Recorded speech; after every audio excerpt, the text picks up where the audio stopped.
mungkin lah aman lah karena saya tenda nggak sendirian nih. Akan ada 4 tenda tuh selain saya ya. Nah terus masuk lagi sekitar jam 3 ini ada lagi keanehan lagi nih Bu. Ada suara sinden nyanyi nggak kayak lebih dari 2 orang. Nyanyinya ya nyanyi keraton Jawa. Sampai mungkin jeda 5-10 menit Bu ya. Itu yang membuat saya agak sedikit bagong atau membangunkan. Itu dia naik meranjat dari tebing dengan kata, "Mas ikut saya ke bawah yuk. Di bawah ada sesuatu yang bagus." Astaga.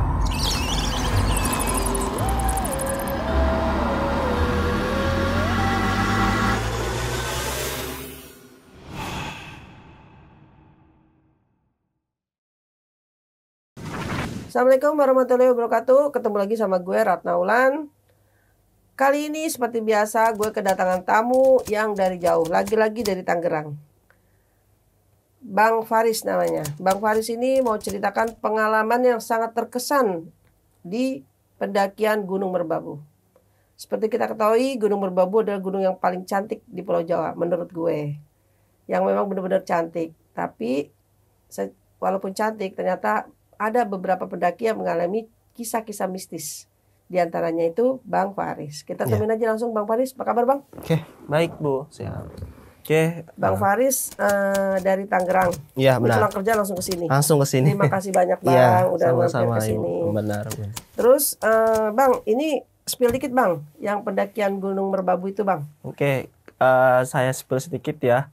Jadi gua ini melakukan pendakian ini pada saat bulan akhir-akhir masa liburan kuliah nih Bu. Jadi ini pendakian ini gua spill yang dimana gua sendiri ketemu salah satu pendaki yang sudah lama meninggal di tahun 90. Tapi entah kenapa pada saat itu sialnya gua ini ketemu sama dia tahun 2017. Jadi pendaki yang lawas di tahun 90 ketemu sama gua di tahun 2017, dan itu yang pertama. Yang kedua adalah kejadian di Pos 3 Batu Tulis Bu. Nah itu kondisi yang dimana kalau secara visual tenda itu semua ada pada saat sore hari, tapi pada saat malam hari itu tenda-tenda yang di samping saya itu menghilang secara tiba-tiba. Sebelum melanjutkan cerita, jangan lupa like, comment, subscribe, dan bunyikan loncengnya serta share. Jangan lupa juga follow Instagram dan TikTok Ratna Ulan.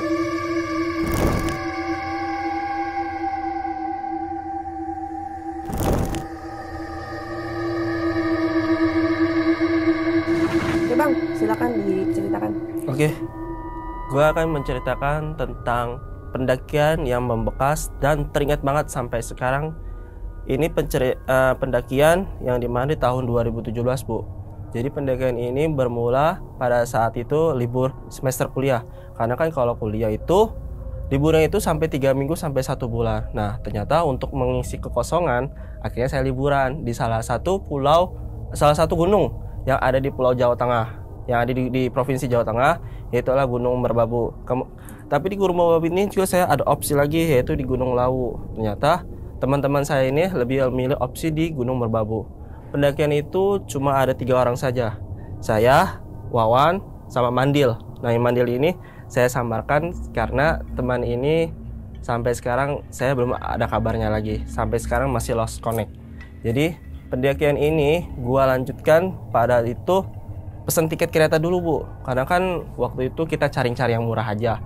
Kita mulai startnya dari stasiun Pasar Senen. Kita berangkat siang nih, sekitar jam 2 kalau nggak salah, naik kereta yang ke arah Solo Jebres. Karena itu tiket itu masih murah, sekitar harga 70-80 ribu. Kita naik ekonomi aja lah, nggak apa-apa walaupun murah tapi happy, cuma bertiga doang. Oke, kita lanjut sampai Solo Jebres itu sekitar jam 3 subuh. Jadi perjalanannya lumayan lama nih teman-teman, sekitar 10-12 jam. Karena kita kan biasalah kalau kereta ekonomi selalu disusul dengan kereta-kereta prioritas kayak gitu Bu. Nah sampai di stasiun Solo Jebres itu jam 3 subuh. Ternyata gua mau melakukan pendakian langsung, ternyata nggak boleh sama orang-orang yang sekitar stasiun itu, kayak misalnya supir taksi atau apapun itu di situ. Ternyata pada saat itu angkot-angkot juga belum ada Bu. Jadi ada beberapa opsi waktu itu taksi di Solo itu agak sedikit membingungkan tapi aneh Bu. Jadi taksinya ini bentuknya Avanza. Avanza yang kayak biasa kayak di Jakarta itu tuh kan ya. Tapi dipatok dengan harga 250.000 sekali jalan. Nah, gue bingung tuh, kalau sekali jalan 2,5 kan lumayan. Habis ongkos dibagi 3 orang, ketahuan sekitar 75.000 sekali orang. Nah, akhirnya gue memikirkan gimana nih kita ke sana tapi dengan ongkos budget 10.000 aja. Akhirnya kita ngeteng Bu, gitu Bu. Naik dari Tirtonadi, ternyata ada orang stasiun nyaranin dari Tirtonadi aja Mas, itu lebih murah. Nah dari Tirtonadi paling cuma ceban lah atau 10.000. Nah dari Tirtonadi naik bis yang kalau nggak salah nama bisnya bis Safari, itu jurusan Semarang Solo. Jadi dari Solo ke Semarang, itu lewat namanya terminal kalau nggak salah, terminal yang nggak jauh dari pos pendakian Gunung Merbabu. Nah berhenti tuh, tapi nggak masuk terminalnya Bu. Jadi saya diberhentikan di situ di perempatan. Nah dari situ gue sama teman-temannya ini melanjutkan naik salah mobil Elf. Cuma 5.000 aja. Itu belum sampai pos pendakian juga. Ternyata ngeteng lagi sampai di pos pendakian. Nah sampai ada namanya pasar apa kalau nggak salah di sekitar pendakian Gunung Merbabu, masih ada di kaki gunung. Itu naik ojek 25.000. Jadi terasa juga kalau kita ngeteng. Ya. Tapi benar kalau kita ngeteng tapi kita kerasa nih feelingnya, experience-nya. Via-nya via apa? Via Selo 2 Gancik waktu itu Bu. Bukan Selo 1 ya? Bukan, jadi Gancik Selo 2 yang baru, katanya sih baru, tapi gue juga nggak begitu paham ya. Jadi ya kita naik aja lah, setelah tukang ojeknya aja lah mau turun di mana. Ternyata kita diturunin di pos Selo 2. Kan Selo 1 itu yang ada bacaan selamat pendakian tuh. Tapi ini enggak. Sebelum itu kita belok kiri. Nah, di situ juga resmi pendakiannya. Kita naik itu kalau nggak salah sekitar jam 8 pagi, Bu. Nah, jam 8 pagi tapi masih belum siap banget karena kita belum sarapan, belum minum apa-apa segala macam. Kita sarapan dulu segala macam, naik sekitar setengah 9. Nah, sekitar setengah 9 ini karena dua teman saya ini memang jalannya agak sedikit lama daripada saya. Karena kalau saya ketimbang itu naik dari base camp sampai ke nggak salah ada namanya yang jembatan itu tuh yang biasa tempat wisata tuh yang kadang-kadang anak muda. Kemarin itu ada kejadian yang dimana yang jembatannya itu runtuh. Yang itu ada kejadian waktu tahun 2000 berapa. Jadi setelah 2017, nah itu ada kejadian. Nah saya lewat situ via situ Bu. Nah pada saat itu jalur emang nanjak dari base camp sampai ke pohon pinus. Nah di pohon pinus ini saya agak sedikit trauma karena yang dimana karena kalau misalnya Merbabu itu terkesan masih pagi aja nih, itu kabut pasti udah turun. Bener kan kalau misalnya teman-teman punya pengalaman seperti itu, sekitar jam 8 jam 9 itu kabut masih banyak banget. Jadi jarak pandang emang sudah agak susah, tapi kalau masuk sekitar jam 10 ke atas itu emang kabut sudah agak sedikit menipis, jadi kita bisa melihat. Saya jalan sendiri tuh, teman saya terbelakang lah sekitar 15 menit jedahnya. Nah pada saat itu entah itu orang, entah itu petani, entah itu yang orang lagi berkebun, tiba-tiba dia keluar dari asap-asap kabut itu. Ternyata benar seorang pendaki Bu. Nah itu bukan orang kayak semacam kayak orang-orang yang berkebun, yang para petani yang di bawah itu ya. Tapi dia keluar. Nah keluarnya itu dari rangkaian pohon pinus dan keluar dari kabut-kabut itu. Itu keluar pakai ke style-style orang pendaki. Kalau nggak salah namanya masih apa ya, saya agak lupa. Masih tahun 2017 tuh. Jadi dia pakai style pendaki lengkap semua. Tasnya tas yang ukuran 60 liter. Jadi masih agak lengkap semuanya. Dia nyapa ke saya, "Mas, mau naik ya?" "Iya Mas." Saya boleh ikut bareng nggak Mas? Karena Mas sendirian tuh, kasihan nggak ada yang nemenin. Biasalah basa-basi kayak gitu segala macam. Kemudian saya naik bareng tuh sama yang berdua tuh. Bincang sana, bincang sini, obrol sana, obrol sini selama pendakian. Selama pendakian itu kalau nggak salah dari pohon pinus ada namanya yang perempatan kalau misal lurus sedikit itu kirinya agak sedikit jurang masuk ke pos 2. Nah pos 2 ini saya agak lupa namanya. Nah di sini saya agak sedikit bingung. Ketika saya mau melewati yang di sebelah kiri jurang ini, lagak-lagaknya si pendaki yang ini yang saya kenal, dia agak sedikit bingung, wajahnya pucat, tiba-tiba badannya menggigil. Nah dari situ saya tanya, "Mas kenapa?" Tapi responnya diem. Itu yang buat saya bingung. Dari pohon pinus sampai yang ke belokan ke kiri itu dia ramah, obrol sana obrol sini segala macam ngomong. Nah, pada saat itu dia diem tanpa ada kata-kata satupun. Saya tanya lagi, Mas demamnya atau sakit?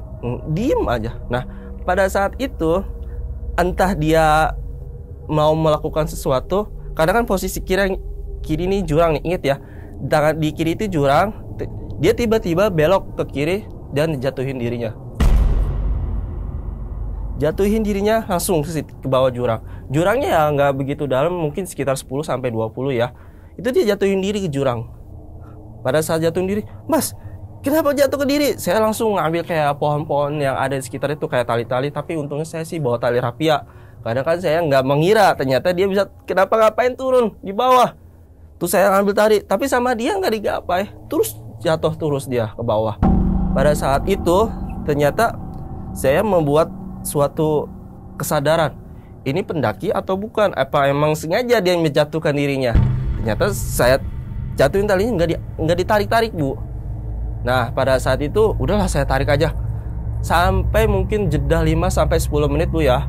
Itu yang buat saya agak sedikit bagong atau membangunkan. Itu dia naik meranjat dari tebing dengan kata, Mas ikut saya ke bawah yuk. Di bawah ada sesuatu yang bagus. Astaga, astagfirullah. Saya dengan sigap langsung angkat keril, langsung ke atas. Mas, ayo sini ke bawah. Sekitar umur 30 atau 40 tahun dia. Kalau secara lihat raut wajahnya, Bu. Dia masih melambai tangan. Mas, ayo sini. Dan masih ini megang-megang batu-batuan kayak gitu. Tapi saya hiraukan, saya langsung bablas tuh lari.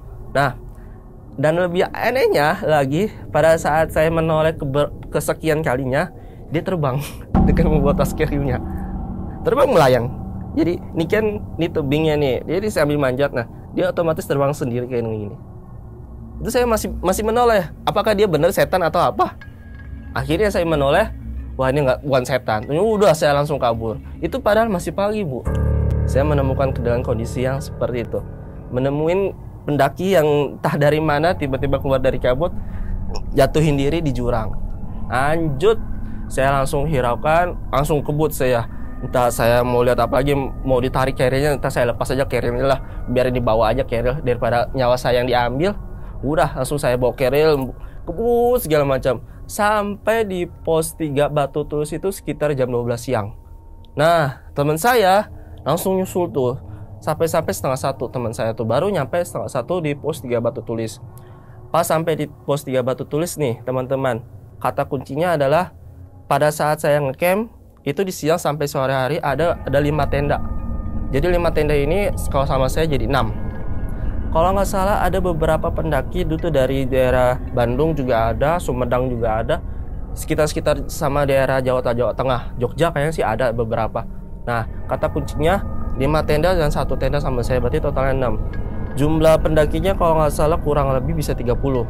Itu termasuk saya juga sama 3 teman saya, si Wawan sama si Mandil ini. Nah, kata kuncinya di situ. Masuk ke sore hari kita ngobrol segala macam. Tapi ini saya belum cerita nih, Bu, tentang pendaki yang lawas itu yang jatuh ke jurang, ke 2 teman saya nih, ke si Wawan sama si Mandil. Ternyata sampai sore hari ini gak saya cerita tuh. Saya silent dah. Mungkin dia pengen tahu, takutnya wah scare ntar malam nih, tiba-tiba jadi parno nih. Oh, masa serius lu bisa nemuin kayak orang kayak gitu? Gua aja nggak pernah ketemu, paling ketemu babi. Maksimal ya ketemu babi lah. Kalau saya udah maksimal, hyper maksimal, bisa ketemu pendaki lawas dan dia ngajakin jatuh ke jurang. Lanjut sore hari kita buat api unggun sama pendaki yang lain tuh sekitar jam 7, jam 9 sampai jam 10. Nah, masuk jam 11 itu semua pendaki semua pada masuk ke tenda masing-masing, dan juga kami tim-tim itu semua pada masuk tenda. Nah, kalau nggak salah sepertiga dari malam itu sekitar jam 2 atau jam 3 malam, Bu. Itu ada kejadian yang saya bingung. Kalau misal mitosnya orang Jawa mungkin sebutnya pasar setan. Nah, kalau misalnya ada bunyi-bunyi gendang atau bunyi-bunyi kayak misalnya pembukaan dari seni-seni Jawa itu, saya itu merasakan bersama 2 teman saya ini. sekitar jam 2 jam 3 pagi itu malam di hari pada saat pendakian itu muncul pertama suara dung dang dung dung, kayak suara pergelaran yang ada di Jogja tuh di keraton gitu Bu. Masuk jam 2 jam 3 suara muncul. Nah entah kenapa itu ada kayak misalnya kalau di gunung-gunung kan kabut tuh ya, tapi ini kabutnya itu turun dari puncak Savana 1, dari atas ke bawah. Itu kabutnya beda, kabut hitam, bukan kabut putih yang biasa ada di gunung-gunung gitu. Nah itu hitam banget sampai pekat, sampai di daerah sekitar tenda saya nih. Oke, mungkin lah aman lah karena saya tenda nggak sendirian nih, akan ada 4 tenda tuh selain saya ya. Nah terus masuk lagi sekitar jam 3 ini ada lagi keanehan lagi nih Bu. Ada suara sinden nyanyi, kayak lebih dari 2 orang nyanyinya ya nyanyi keraton Jawa. Coba nih saya mau memberanikan diri nih keluar tenda, ternyata tidak ada apa-apa. Nah pada saat kita bertiga nih, saya ngajak nih ke 2 teman saya, ayo keluar tenda, ada apa nih? Ya, saya ngajakin kedua teman. Nah pada saat kita buka tenda yang ada di luar samping-samping kita itu tidak ada. Itu kemana tenda-tendanya? Pada saat itu teman saya sama saya juga bingung. Ini tenda tadi sore ada kan semuanya sama abang-abang sama mbak-mbak yang tadi sore. Ada koris, mereka pada kemana? Pikiran kami bertiga itu masih berpikir logis. Mungkin jam 10 atau jam 12 malam mereka udah langsung naik ke sunrise. Karena kan untuk ngejar sunrise, nggak mungkin lah. Soalnya kan saya itu lebih pengalaman Bu naik daripada yang 2 temen ini nih. Kalau biasa mereka tuh sunrise itu jam 3 jam 4 sunrise tuh. Karena kan estimasi dari Batu Tulis ke puncak Tringolasi itu sekitar 1-3 jam. Kalau yang benar-benar normal ya, tapi kalau yang benar-benar fast track banget itu 1 jam nyampe tuh. Ada pendaki yang seperti itu. Nah, kemudian ini benar tidak ada tenda semuanya. Kita pastiin, kita validin, kita keliling tuh sekitar tenda. Kita valid nih. Ternyata benar tidak ada tenda selama 4 tenda yang itu yang ada selama kita ada tadi sore ya. Nah, kemudian lanjut kita masuk ke dalam tenda. Suara-suara itu masih bernyanyi tuh Bu, yang suara sinden kayak gitu. Tapi entah kenapa ini anehnya pada saat kita masuk itu muncul bayangan di luar tenda yang dimana itu dia ngeliling tenda kita dengan suara sinden. Ini kayak suara sindennya, ayunannya kayak keraton Jawa kayak gitu segala macam. Itu keliling tenda kita sampai mungkin 15 menit. Sambil kita di dalam tenda itu berdoa. Apakah ini cuma halusinasi segala macam. Akhirnya saya mastiin ke semua teman-teman saya ini berdua ini. Coba bakar kompor. Catat, benar ini bukan mimpi. Ternyata benar. Itu orang yang 2 sinden itu ternyata dia keliling. Akhirnya saya memberanikan diri, coba yuk kita tidur dulu lah 1-3 jam ini. Tapi dengan kondisi seperti itu kami tidak tidur jadinya. Sampai jam 5 subuh atau setengah 6 kita baru bisa tidur. Bangun-bangun sekitar jam 9 pagi Bu. Bang, pagi panas banget. Kalau di Batu Tulis itu kan kalau misalnya masuk jam 9 itu sinar matahari benar-benar panas.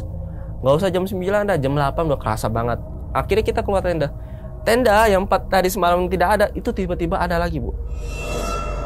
Saya tanya ke orang-orang itu, Mas, Mbak, semalam langsung daki lagi ke Savana 1, Savana 2? Enggak kok, kami ada semua di sini.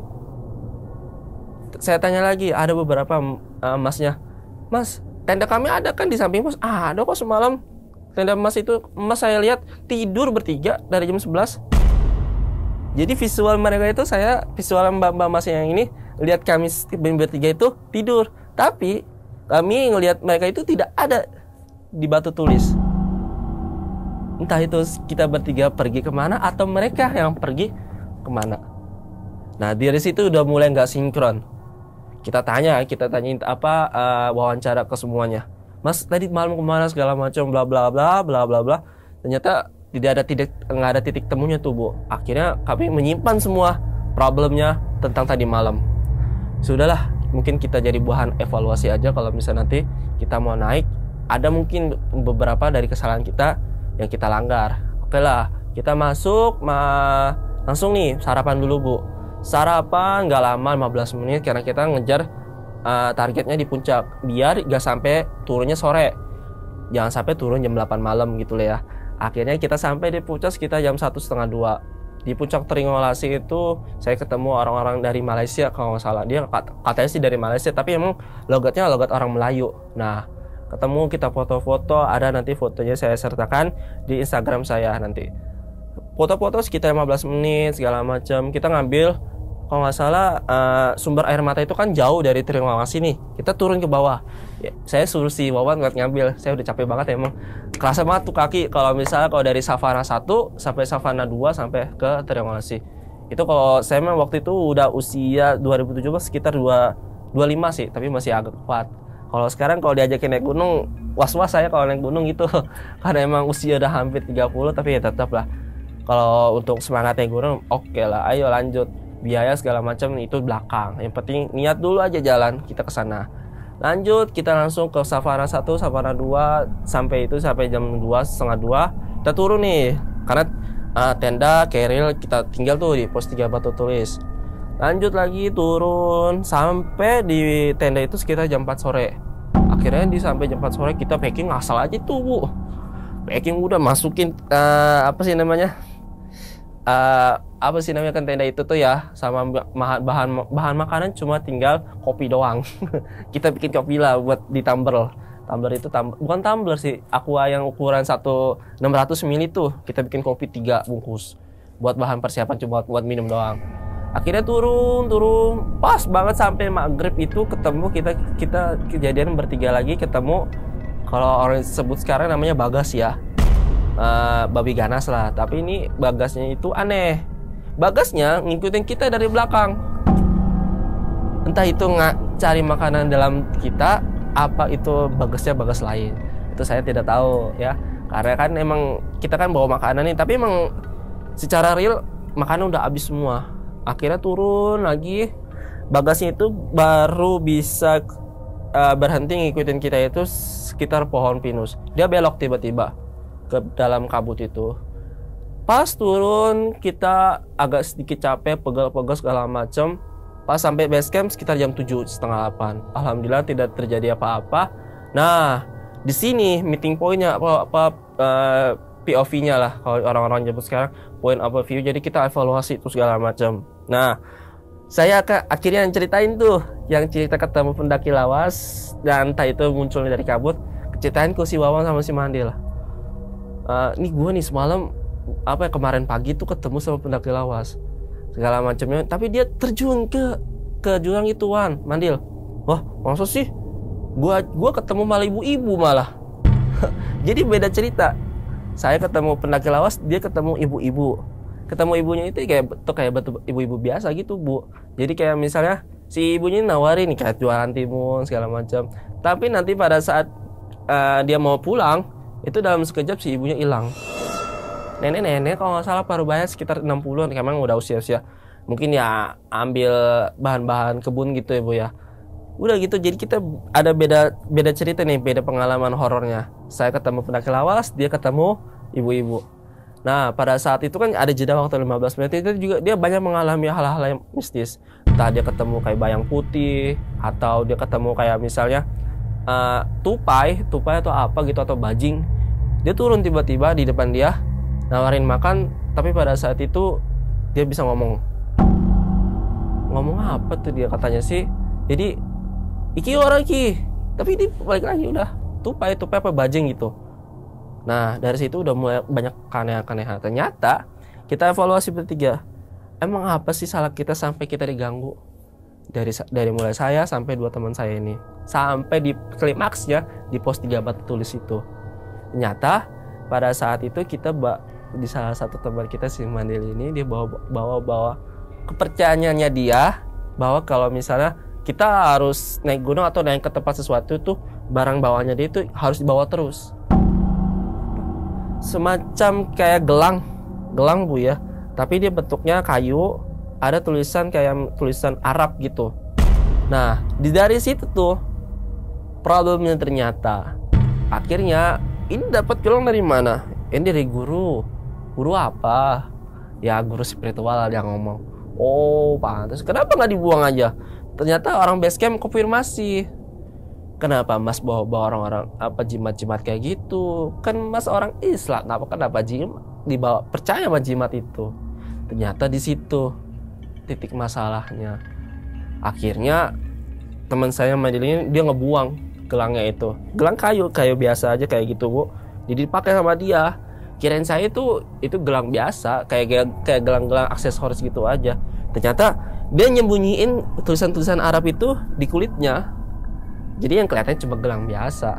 Nah, dari situ Basecamp konfirmasi segala macam. Saya nanya ke orang Basecamp, ada nggak sih Mas pendaki yang usia sekitar 30-40an itu ya yang meninggal tahun 90? Dicari datanya gini, tapi saya nggak bisa sebutin namanya takut ada apa-apa. Oh ternyata benar, saya konfirmasi. Ternyata dia meninggal di sekitar daerah situ, Bu. Jarang di tempat yang dimana yang ada jurang itu. Nah di situ tempatnya dia nggak bisa nemuin. Para ranger hutan itu nggak bisa nemuin. Itu sampai katanya sih masuk berita lokal, belum sampai masuk berita nasional. Nah disitulah titik konklusi masalah dari kita bertiga naik gunung sampai di teror. Klimaksnya di pos 3 Batu Tulis. Seperti itu, Bu, cerita yang saya alami. Tadi kan dari rumah naik kereta ya? Iya. Naik kereta terus naik omprengan ya? Benar. Ke Selo 2 ya? Selo 2. Selo yang bukan ya? yang itu, benar. Terus ini kan bertiga nih jalan, tapi karena yang duanya jalannya agak lambat, abang jalan sendiri. Sendirian. Benar. Nah disinilah ketemu si pendaki. Nah itu, pendaki yang lawas. Ngobrolnya apa aja, Bang? Ya saya tanya, Mas tinggal di mana? Saya tinggal di daerah sini nih, Jogja. Dia masih ngobrol-ngobrol, saya tinggal Tangerang. Nah kesini naik apa? Kereta. Oh saya naik motor dari bawah. Dia alasannya naik motor. Kenapa kalau naik motor turun keluarnya dari pohon pinus yang kabut? Kalau misalnya naik motor pasti otomatis kan ada di belakang saya. Tapi waktu itu nggak mikir gitu? Nggak mikir. Cuma saya ya biasalah standar orang-orang Jogja atau sekitar Gunung Merbabu kan pasti naik motor dia. Karena dekat jaraknya. Saya nggak ini segala macam. Saya tanya tinggal di mana segala macam. Usianya berapa? Suaranya saya kayak semacam kayak om-om. Bukan om-om sih jatuhnya. Pria yang usia 40-50. Tapi normal. Normal. Nggak ada kondisi. Sampai situ jembatan baru aneh. Saya tanya, Mas udah makan belum? Diem di situ mulai. Karena saya kan ada kayak misalnya kayak kadang saya itu naik itu nggak pernah kayak bawa coki-coki madu. Yang saya sering bawa itu gula Jawa, itu makanan saya itu paling awet, lebih murah ketimbang coki-coki sama madu. Nah ternyata Bang Faris ngalamin ketemu pendaki, dua temennya ini lebih dahsyat lagi. Apa itu? Jadi ketemu nenek-nenek atau nenek-nenek, kata mereka sih nenek-nenek. Dia nawarin timun. Pada saat si nenek turun ini itu menghilang. Gak mungkin lah kalau misal kita logikanya nenek-nenek itu bisa turun secepat mungkin. Dikejar sih sama si Mandil. Nek, turunnya hati-hati. Mau saya bantu nggak? Ini apa bahan kebunnya? Hilang itu otomatis. Nyata emang bukan. Terus yang binatang ngomong itu seriusan? Nah itu kata mereka dia ngomong begitu. Tapi kalau saya sih anggapnya ya mungkin mereka yang ngalamin, tapi entah itu bukan mukjizat sih jatuhnya, kayak halusinasinya aja.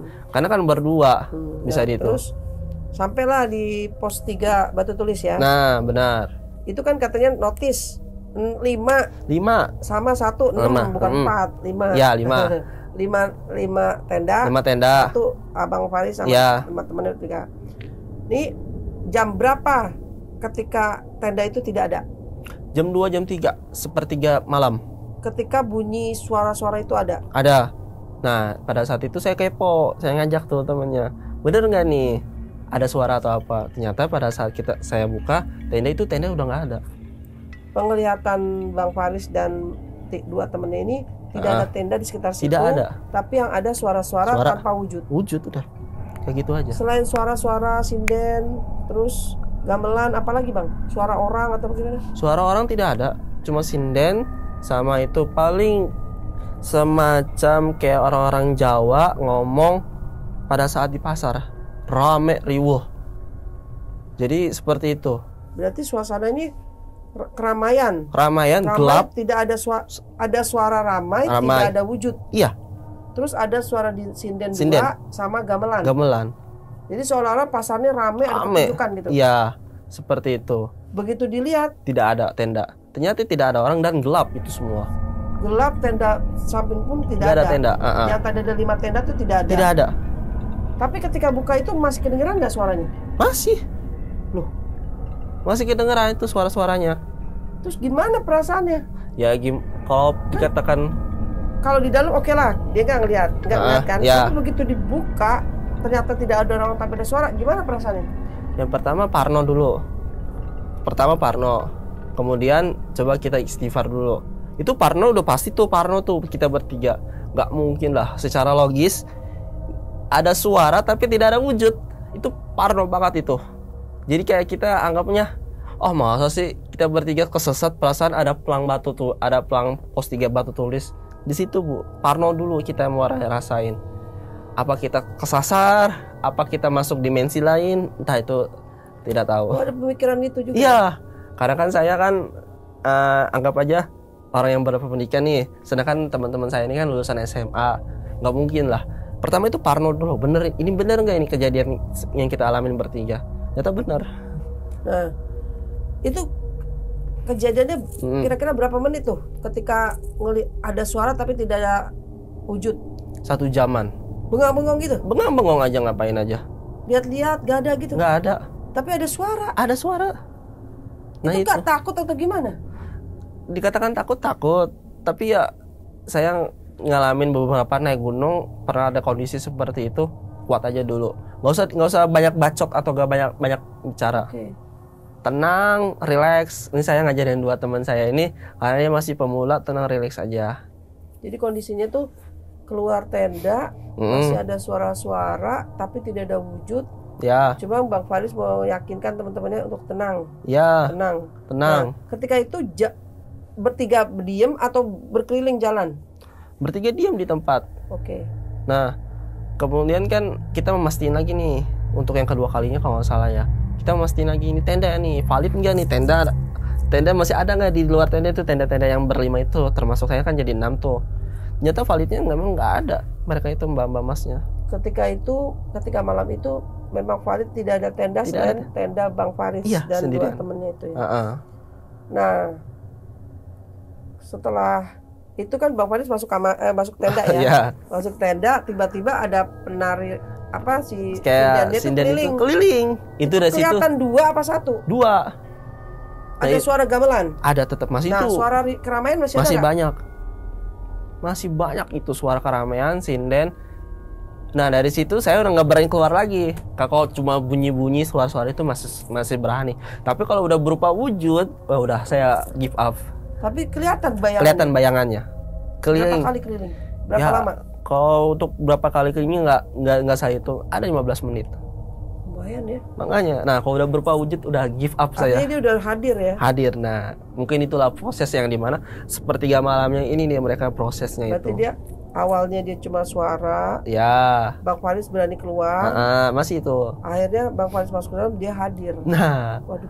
Puncaknya di situ klimaksnya. Ngeri banget. Nah, oke, setelah selesai tuh nggak ada apa-apa, Bang Faris tidur kan. Tidur biasa, bangun jam 9. Bangun. Benar. Ternyata ada tenda lagi 5. Nah, ketika ngelihat itu aneh nggak? Aneh. Teman saya malah lebih aneh lagi. Loh, ini pada kemana tenda semalam? Kalau saya kaget. Ya, saya simpen aja karena wah ini benar-benar di luar nalar ini. Teman saya kan yang belum pernah ngalamin kejadian gitu. Loh, kaget. Kok bisa begitu serius segala macam. Ditanya tuh di wawancara semua mbak-mbak masnya. Nah mereka itu aneh juga nggak ngeliat Bang Faris? Pada saat kita buka tenda itu mereka yang tenda-tenda sebelahnya itu nggak aneh. Tenda tadi? Nggak aneh. Enggak. Maksudnya kan Bang Faris kan bilang kemana? Tadi malam kemana? Lah dia bingung lagi. Loh kenapa ini orang kita ada di sini? Ada beberapa itu. Ada responnya kayak gitu. Terus dia nggak nanya-nanya emang tadi malam kenapa Enggak. Cuma saya validin dong memvalidasi. Mas malam kemana? Saya tetap di sini. Emang Mas kemana? Saya lihat Mas tenda ada kok. Tenda Mas ada di situ, nggak kemana-mana. Saya lihat tenda Mas tidur, orang-orang lagi pada tidur. Jadi ini dua penglihatan yang berbeda. Makanya itu, Bu. 5 tenda ini melihat Bang Faris dan temannya tidur di Tidur. dalam tenda. Sementara Bang Faris merasa sendirian di situ. 5 tendanya hilang. Waduh. Nah, ketika selesai sarapan kan naik ke atas ya, summit. Itu ada masalah nggak di perjalanan? Di dalam perjalanan sih tidak ada masalah. Paling ya sekitar capek gitu aja sih. Ya itu doang. Klimaksnya di Batu Tulis. Sampai di puncak summit tuh nggak ada masalah. Nggak ada masalah. Temennya Bang yang pakai itu dia belum cerita. Nggak, tapi dia nggak ada masalah. Nggak ada masalah juga. Oh, berarti aman lah. Aman turunnya. Pas turun baru ada beberapa ya problem kecil-kecil aja. Turun kan diikutin sama Bagas ya. Ini si Bagas ngikutinnya jarak berapa meter? Ya paling cuma 5 meter, Bu. Jadi satu doang. Jadi ini kita bertiga nih, karena saya itu kebiasaan jadi sweeper. Jadi selalu memastikan ke belakang. Nggak sebenarnya kalau jadi sweeper juga nggak enak sih. Tahu ngikutinnya gimana? Ada bunyi-bunyi ya, kuk. Terus nengok ada gitu. Ada, masih ada. Tapi dia nggak mendahului, cuma di belakang aja, ngawal aja kayak belakang. Itu Bagas biasanya kan Bagas nyeruduk. Nah, itu cuma ngawal doang, Bu. Entah dia mau ambil makanan atau apa, saya juga nggak tahu. Padahal perasaan di tas kita cuma ada sampah. Sampai di itu baru ketahuan bahwa dia bawa jimat. Jadi memang ada beberapa gunung, mungkin semua gunung lah. Ya. Jangan pernah kita mendaki bawa jimat. Nah, ya kan?